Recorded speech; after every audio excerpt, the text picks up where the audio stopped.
Hello, my name is Suzanna Vangelov. I'm from Australia. I'm a painter. I work within the expanded field of painting. My paintings are very material, and they're made of layers of canvas that I hand paint, and then with scissors I then cut out the forms and layer the forms on to create a shape or a space of intrigue.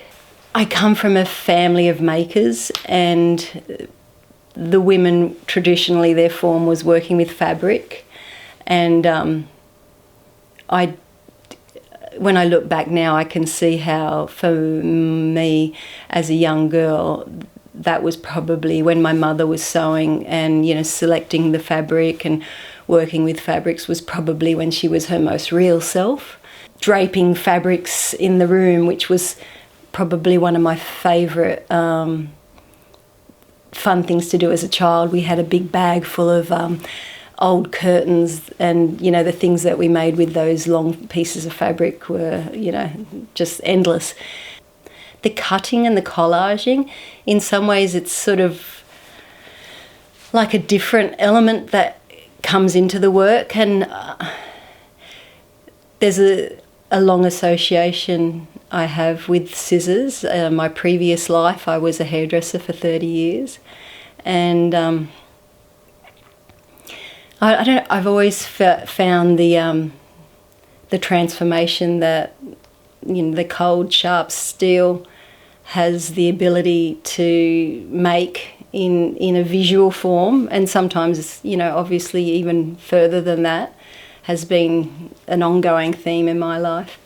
So when the scissors came out in my painting work, it just made so much sense that it was somehow bringing my old self into my new self. I don't recall being affected by the word or the idea or the movement of feminism, or even having awareness of it, to be honest with you, until going to university. Probably my very first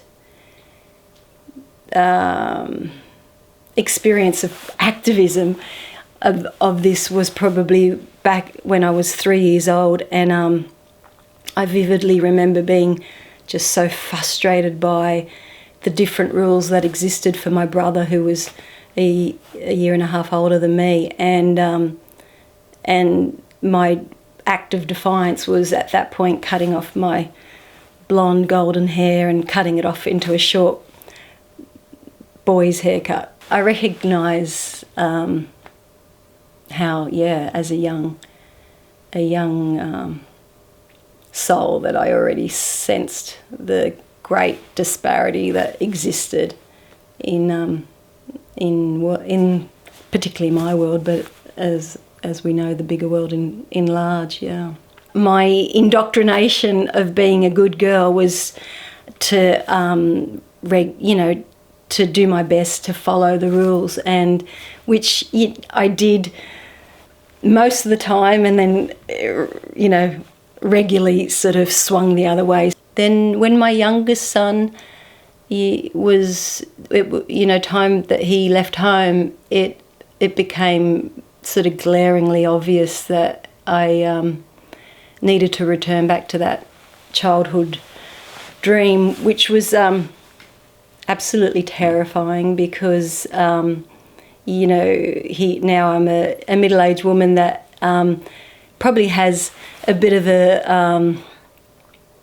a story of not being perhaps worthy of going on to further education, or maybe this is a very selfish decision. A lot of all those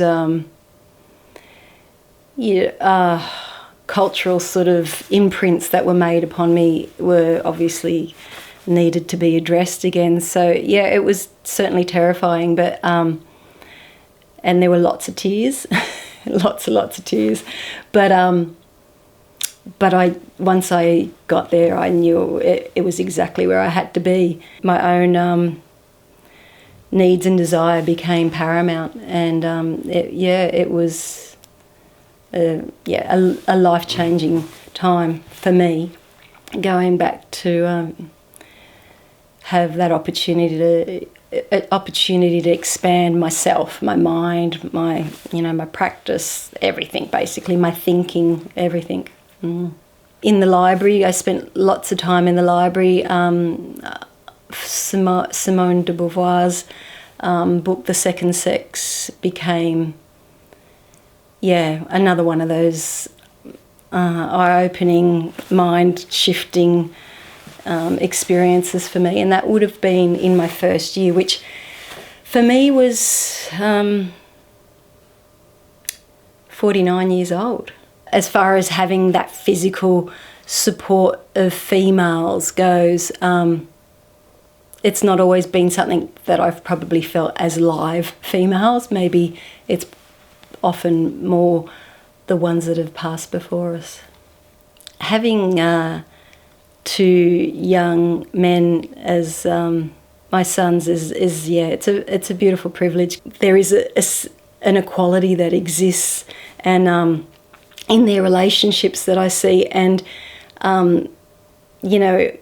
it doesn't come at the cost of the female or the male. They are there for each other in